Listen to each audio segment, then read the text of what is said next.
بسم اللہ الرحمن الرحیم۔ السلام علیکم محترم ناظرین۔ معراج النبی صلی اللہ علیہ وآلہ وسلم۔ شب معراج اسلام کی تاریخ میں ایک اہم واقعہ ہے اور اس پر ایمان لانا لازمی قرار دیا گیا ہے۔ امام جعفر صادق نے فرمایا، جو معراج کے واقعے پر یقین نہیں رکھتا وہ ہم میں سے نہیں۔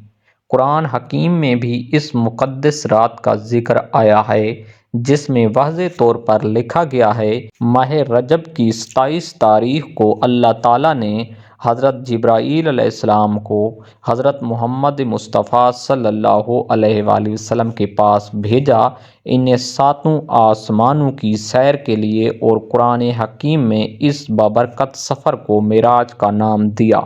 27 رجب کی رات حضرت جبرائیل علیہ السلام حضرت مصطفیٰ حضرت محمد مصطفیٰ صلی اللہ علیہ وآلہ وسلم کے گھر حاضر ہوئے اور آپ صلی اللہ علیہ وآلہ وسلم کو نیند سے بیدار کیا اور اللہ کا پیغام دیا۔ حضرت محمد صلی اللہ علیہ وآلہ وسلم نے اٹھ کر وضو فرمایا اور اپنے گھر سے باہر تشریف لے گئے۔ پہلے آپ صلی اللہ علیہ وآلہ وسلم خانہ کعبہ تشریف لے گئے اور وہاں سے مسجد اقصیٰ تشریف لے گئے۔ مسجد اقصیٰ سے آپ صلی اللہ علیہ وآلہ وسلم نے ساتوں آسمانوں کی طرف سفر شروع کیا۔ جب آپ صلی اللہ علیہ وآلہ وسلم سدرۃ المنتہا پہنچے، جبرائیل علیہ السلام نے عرض کیا کہ میرا اور آپ کا ساتھ یہاں تک کا ہی تھا، اس سے آگے جانے پر میں جل جاؤں گا۔ آگے کا سفر حضرت محمد مصطفیٰ صلی اللہ علیہ وآلہ وسلم نے اکیلے ہی طے فرمایا۔ اس مقدس رات میں آپ صلی اللہ علیہ وآلہ وسلم اللہ تعالیٰ سے ہم کلام ہوئے اور آپ صلی اللہ علیہ وآلہ وسلم کو بہت سے مقامات دکھائے گئے اور فرشتوں سے ملاقات فرمائی۔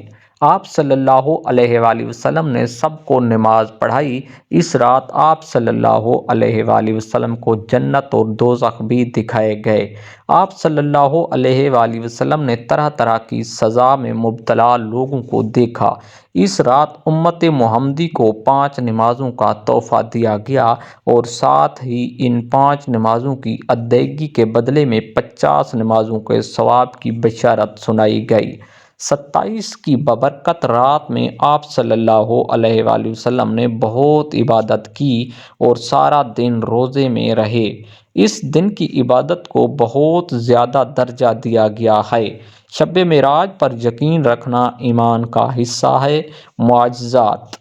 معراج النبی صلی اللہ علیہ وآلہ وسلم کو دیکھ کر اس رات پر ایمان بھی مضبوط ہو جاتا ہے۔ اللہ تبارک و تعالیٰ سے دعا ہے کہ اللہ تبارک و تعالیٰ آپ کو سیدھے راستے پر چلائے۔ آمین ثم آمین۔